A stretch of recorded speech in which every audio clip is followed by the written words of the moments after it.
let everyone else answer. One of the challenges that we've had, so we all collectively working to try to fight this opioid epidemic, is that there are so many different layers to this problem. And if I can tick down just a few of them, I won't even go into it. Each one of these, I could spend an hour talking about the underlying issues and challenges and funding and problems and legalities. But we have people who make the opioids, manufacturers, to begin with. And there's all sorts of questions. We're suing, in the state of Utah, as one of the large manufacturers for what we believe was a fraud that was perpetrated on the medical community and the community at large about the addictive nature of opioids. Again, could talk about that for a long time, but that's one critical issue, but not the only one. There are those who take those and distribute them, other commercial entities, out to physicians. And there are those physicians who write the prescriptions, and they come under a lot of scrutiny, and I think in some cases some unfair criticism, in other cases very fair criticism, because like in any profession, you have some folks who are going to abuse the system. And certainly docs were part of the problem, still are part of the problem, but the medical community is waking up to this problem, being much more responsible. Then you have the folks who fill the prescriptions, pharmacies that are part of this chain, continuum of concern. Us, the public, the patients, and how we prioritize pain relief and what we demand in terms of our own care and how we challenge medical plans. All of those are a piece of it. There's education, there's law enforcement, which I'll let Agent Besser talk about because he and I work hand in hand on the investigation and prosecution side.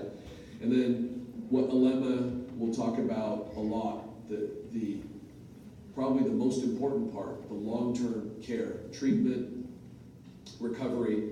And I again apologize. I didn't mean to offend him in any way, but he made a very important point. I think I was saying we were surprised in the past to hear that he was an addict, and still is. You never get over that. It's a lifelong challenge, but you can recover and be in a particularly good place. And if any of you out there, this is another plea, are addicts, but you're in a good place, you have an important role to play, because like Alema or Court McGee, our UFC superstar from Utah, who was dead. He died of a drug overdose in the streets, and God gave him a chance to come back. He's still an addict, even though he's a world-class athlete. He still fights every day, and that'll be a fight for his whole life. But he can touch people in a way, Alema can relate to people in a way that many of us can't, or at least those who are in the cycle of addiction can relate to them more than people like me. And so I would encourage you, if you have had those challenges, to come forward and use your voice like Alema has to reach out and lift other people up.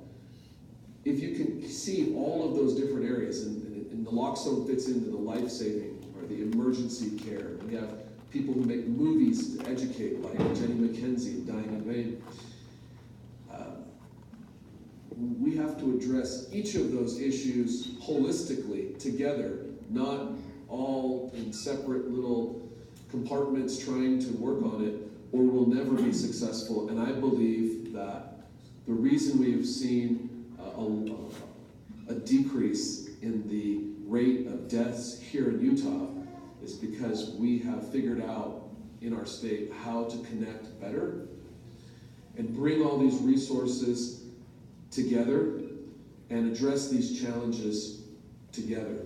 And I'll leave it at that. And Brian, while I worked for the Salt Lake City Police Department, we had a series of bank robberies, and you could tell the pattern of that particular robber by how often they hit, and it was their fix that they were hitting for.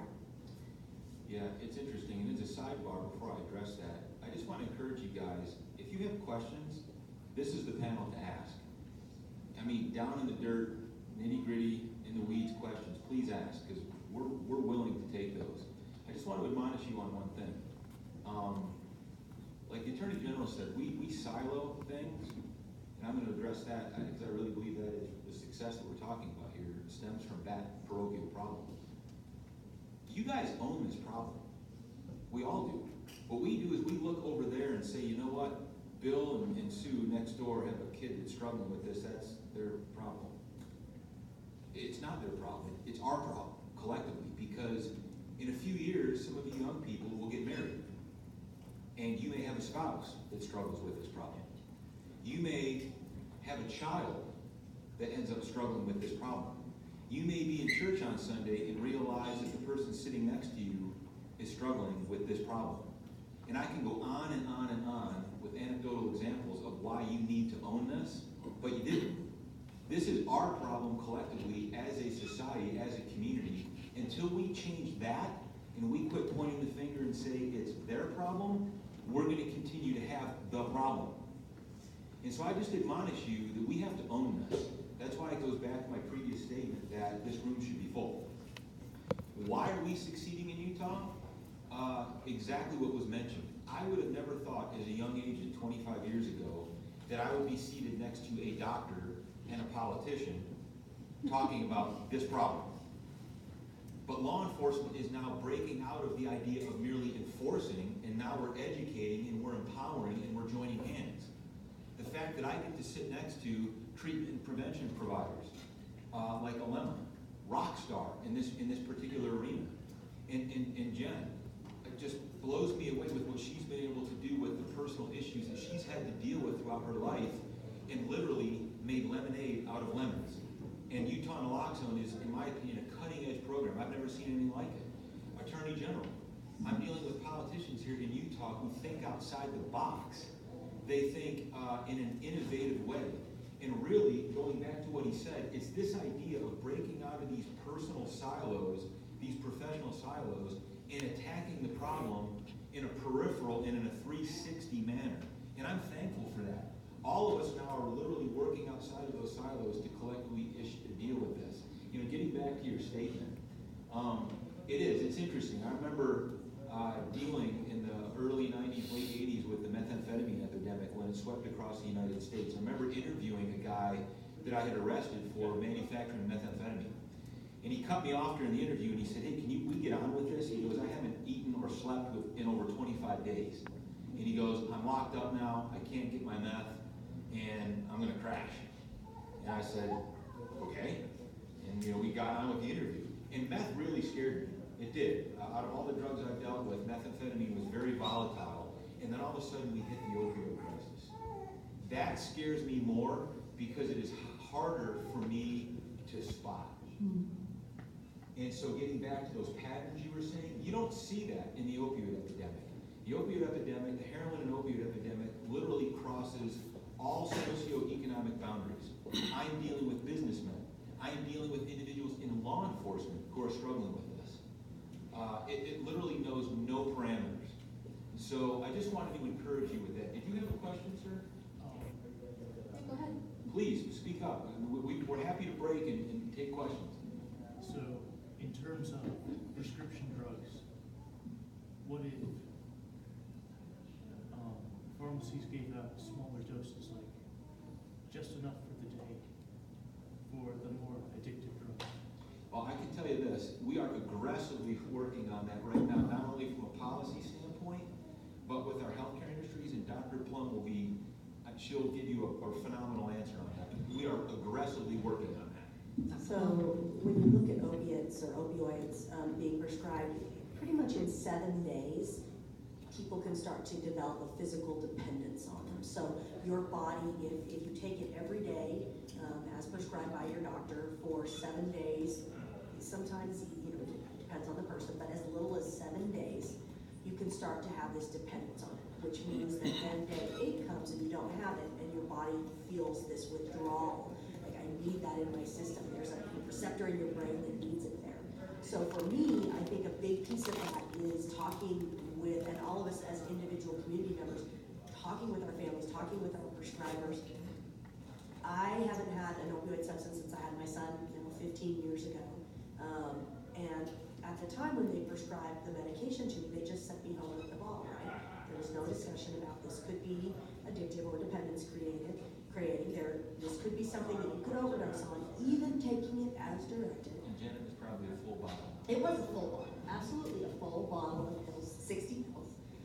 This is something that any children in your home could get a hold of, and it could cause an overdose in them. None of this was discussed, and we're starting to get better in medicine, but we are not there. I will guarantee you we're not there. And so I encourage each individual, if someone is going to prescribe this to you or to someone in your family, that you ask them, do you really think I need this substance? I've heard ibuprofen is just as good for bone fracture pain. Do you think that would be a better option for me? No? Okay. I've also heard physical therapy, occupational therapy, acupuncture, acupressure, mindfulness are good strategies that are just as effective in some circumstances as opiates. Do you think that would be a strategy? Okay, no, you still think I need it? My brother died of a heroin overdose. Do you really think that I should take that risk? Do you feel comfortable putting that risk in my world? Okay, you still think I should have it? All right, what's your plan to get me off of this substance in 5 days? I don't want this for any more than 5 days. We as community members are going to have to start taking that lead because it's far too easy in medicine. I can sign a prescription in less than 15 seconds, right? It's far too easy for a physician to just do a prescription than it is to talk about these other issues. 45 minutes of talking about why your life is painful in ways that maybe aren't physical pain. So if a doctor writes a prescription, say I write you a prescription for 30 Percocets, 15s, and you go to the pharmacy to fill them, the pharmacist actually has an obligation to fill that prescription as it is written because it was a doctor's order. There are some major gaps there, right? What if you as an individual say, I think maybe I'd like to have 5 of these just in case the next 24 hours are enough. Well, the doctor wrote me a prescription for you for 30, so you have to take 30. I don't want 30. Well, sir, I have to fill, you see what I mean? There's a whole lot of issues and gaps in there that need to be addressed because I think you're onto something there. What if there were a way for us as individual society members, as pharmacists, then to kind of go back against what's become the status quo? We have a friend, my colleague Peter Seller and I have a friend that their teenager just got their tonsils out and they sent them home with 60 Percocets after they got their tonsils out. What? Seriously, what is that about? I get you may think a couple of pills would be necessary. I personally don't write opioids, period, outside of the actual acute ER setting. I don't write them, so I don't understand that. But there's a global education piece that needs to come together because our prescribing patterns are still up, unfortunately. It takes a long time. I think that the decrease in deaths between 2016 and 2017 is a huge, it's societal shift. It's more people being willing to talk about this. There's definitely having naloxone available has kept people alive that perhaps would not have been. We know of over 2,500 times that community members have used these kits to save a life in the last 3 years. So it's not solely that, but it's also that people have been willing to talk about this enough that families are willing to go get a naloxone kit that they wouldn't have been willing to before, or active users. So it's going to take this big shift and frankly a pushback because the pharmaceutical companies have for a long time had their way with us as a society. And if they say you need this pill, you start to feel like you're not being taken care of well if you don't get that pill, whether that's a pill for your restless legs or your little blue pill that you need to sit in the tubs and hold the hands of your love out on the end of a cliff, or if it's a pain pill. I mean, the pharmaceutical companies have completely snowed us as a society, as medical providers. And we've got to take that back. We've got to take that power back. General Reyes, I can tell you one. A couple, well, yes, because it was an excellent question, and I had a couple of thoughts, because I want to give some credit to industries that have stepped up to try to be proactive in addressing what you talked about. And your question was it was about the prescriptions that were being written by physicians, but also about the pharmacies filling those prescriptions. I can't remember now. Come back every day to get it. But so, as a group of state attorneys general, 5 years ago, we sat down with. I'm not talking about the pharmaceutical companies that make the drugs. I'm talking about the pharmacies like CVS and Walgreens that fill the prescriptions.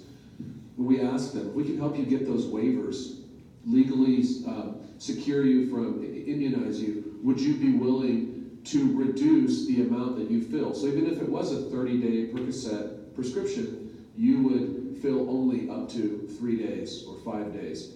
And at first they said, why would we do that? Like, why would we limit our own revenues? We're not required to. There's no mandate, there's no law.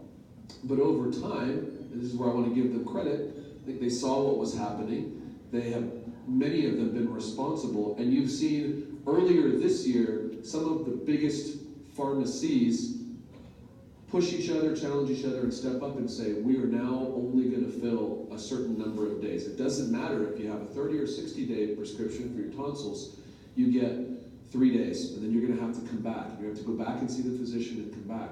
That's a very proactive, responsible step by an industry that's not required to do that, but we're going to need every industry to step up and take those kinds of measures. They're also looking at electronic scripts, which will help mitigate some of the fraudulent prescription abuse. But the other point I wanted to make is that Jen is rightfully harsh on some of her medical colleagues because there are abusers there. But also, again, I think it's too easy to just point the finger at docs and say, yeah, you guys are bad because you write too many prescriptions. Most of that is a reflection of what we demand as a society. And I think we have to take responsibility for our own health and lives again, as I mentioned before, and look, for instance, for alternatives. We've been pressing insurance companies to fund those alternatives so that you don't have to get opioids. And you can go and get even homeopathic pain relief. But right now it's too hard to get that because insurance companies won't pay for it. So we're having the same conversations with insurance companies that we were having with pharmacies a few years back. The docs have done a pretty good job here in Utah. IHC and Regents have they challenged their physicians to write 25% fewer opioid prescriptions over a certain amount of time, and they're hitting those milestones. So kudos to them, that's good. But I think we have to also own this, as Brian said before, and be careful, because all it takes is a bunch of patients who keep suing doctors who won't give them the drugs that they want, or writing bad reviews and saying, my doc didn't give me what I want. Those types of things keep incentivizing doctors to say, well, okay, if that's the demand, well, then we'll continue to write prescriptions. So there's a lot of responsibility that goes all the way around. Okay, Alema, we are coming up on 1 o'clock, about 7 minutes away. I don't know if anybody has class they need to be aware of. Question right here. Sorry, just as a student health advocate here on campus, how could we be better about approaching the antecedents of this issue and talking about it in a non-intimidating way so that it's an open conversation on campus? Alema.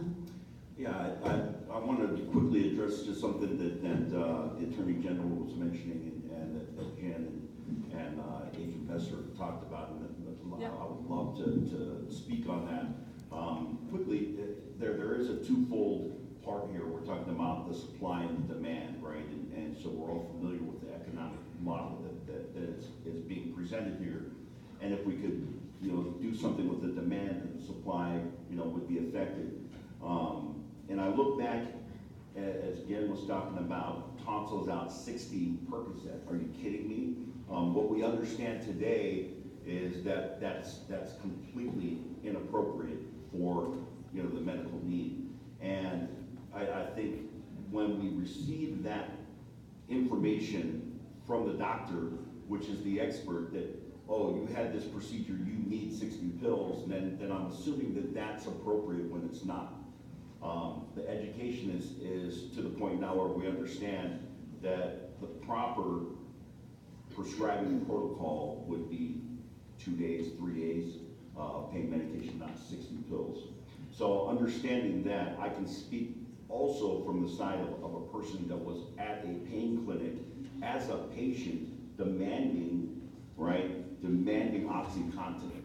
And when my pain doctor, would propose alternative solutions to my pain, I was like, no, write me my prescription and I'll get out of here, right? Don't talk to me about these alternative things. I can tell you from my perspective today, as someone who's in recovery that does not touch opiates, right? Or if I do in a surgery situation, there's a strict protocol that is employed for me so that I don't stay on them outside of the hospital. Okay, but now with that background, I'm open to the homeopathic, holistic healing, options that are available, whether it be mindfulness or yoga or meditation or acupuncture. And I can tell you, as a person who's pursued those now in my recovery, those things do work for pain management and pain treatment. Now, back to your question about how do we open this discussion, this is part of it. I'm part of personally sharing my story, my experiences, is in a hope that we can have that conversation without it being shame-based and like, this idea that, oh, if it happened in your family, like, don't put that in the obituary. Like we see more and more now obituaries where people are willing to say that my loved one passed away as a result of the disease of addiction. We are dealing with a disease, right? And it is chronic, it is progressive, it is fatal. Without treatment, it will kill. And similar to what Jen had mentioned before, just like any other disease, there's high probability, really, that there will be relapse. And that may be, come back because of the choice somebody makes, or it just may come back. And in other diseases, we do not shame that person, but in addiction we do. So we start to have these conversations. I, as a clinician, when I have a client that relapses, my response is, right, yeah. Well, what are you doing for your treatment, right? And heaven forbid, but if it were to happen, and it's very probable, I hope that I'll continue to do things that will make that not happen, or help that not happen in my life. If I were to relapse and go back out and use again, my hope is that I will have the courage to avoid the shaming, the typical, route would be to go underground and not tell anybody, right? As opposed to, let me be forthright about this and tell somebody close to me, like, man, my disease is back. Let me get some aggressive treatment, right? And that there's no shame in that, zero, okay? And that we can address it from that standpoint. Can I give a direct answer to your question as well? Yeah. There's one person at this table that someone that's struggling with addiction will go to. It's not me, I'm the boogeyman. It's not Sean. Maybe doctor. The person they're going to go talk to is one. The power of peer advocacy is huge. And people are always comfortable when there's power in numbers.